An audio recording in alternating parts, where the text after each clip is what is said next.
नमस्कार दोस्तों, स्वागत है आप सबका हमारे यूट्यूब चैनल ईज़ माई डाउट में।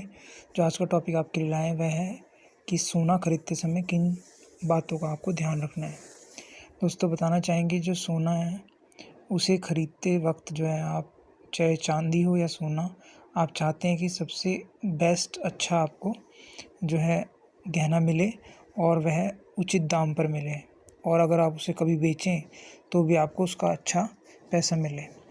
तो खरीदारी या उसकी वापसी है, इन सब को ध्यान में रखते हुए कुछ बातों को आपको ध्यान में रखना होगा। सबसे पहले तो आभूषण को यही चेक करना है कि वह असली है या नकली है, उसमें कुछ कीमत कैसे उसकी बनती है और उसे बनाने के जो क्या चार्ज होते हैं, पुराना डिज़ाइन या नया डिज़ाइन। तो शुरू करते हैं सबसे पहले शुद्धता।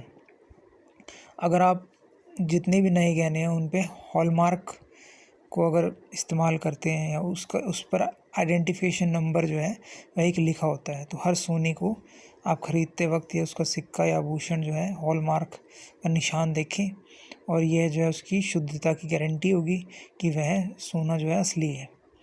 और ये 6 अंकों का हॉलमार्क होता है, और जो ज्वेलर है उसका नंबर भी उसके अंदर ही जुड़ा होता है, तो आप उस नंबर से पता लगा सकते हैं किस ज्वेलर से वह ख़रीदा गया है। यह आपको शुरू में ऐसा लगेगा कि आप बगैर हॉलमार्क के कोई ज्वेलरी ख़रीद लेंगे तो आपको सस्ती लगेगी, कीमत कम दिखाई देगी, पर बाद में जब आप उसे वापस करने जाएंगे तो आपको उसका मूल्य कम मिलेगा। तो इसीलिए शुद्धता की गारंटी हॉलमार्क, उसका जो है ध्यान रखना होगा। दूसरा डिज़ाइन।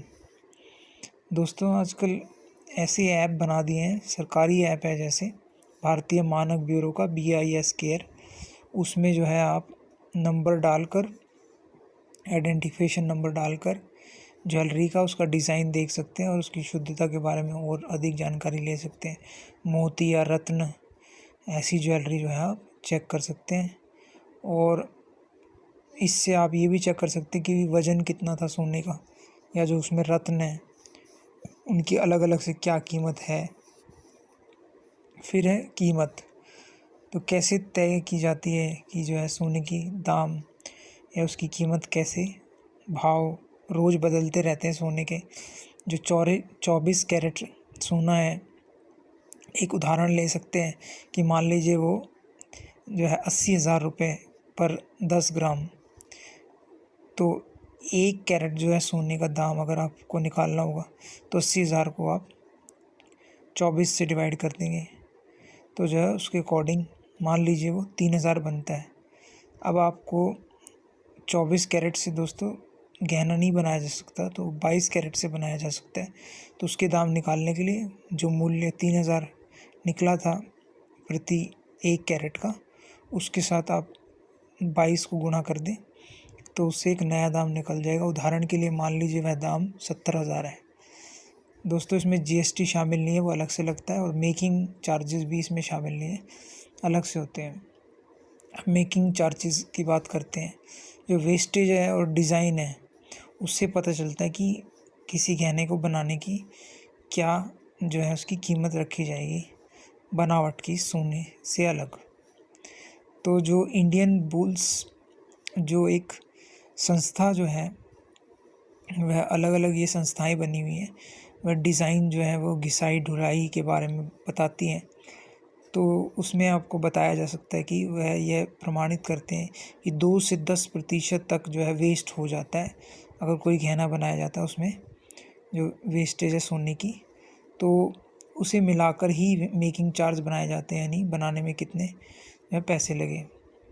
मान लीजिए डिज़ाइन बहुत ही साधारण है तो उसमें प्रति ग्राम जो है 150 से 200 रुपये जो है आपके कम मेकिंग चार्ज होंगे ही होंगे। लेकिन अगर ज़्यादा बारीक काम है ज्वेलरी का तो 2 से 2,500 प्रति ग्राम जो है ये मेकिंग चार्जेस हो सकते हैं। दोस्तों ये टॉपिक था जो आपका 5 मिनट का, इसमें हमने आपको बताया कि सोने की ख़रीदारी के वक्त आपको किन बातों का ध्यान रखना है। तो कम भाव के चक्कर में आप जो है अपना नुकसान ना करें, और इन जो सावधानियां बताई गई उसका ध्यान रखें, तो आप जो है अच्छी ख़रीदारी कर सकते हैं, और सोना जो है भविष्य के लिए निवेश भी हो सकता है, और नहीं तो ये आभूषण तो होता ही है। तो आप सबको हमारे चैनल के साथ जुड़ने के लिए धन्यवाद। ये 5 मिनट की वीडियो आपके लिए थी। धन्यवाद।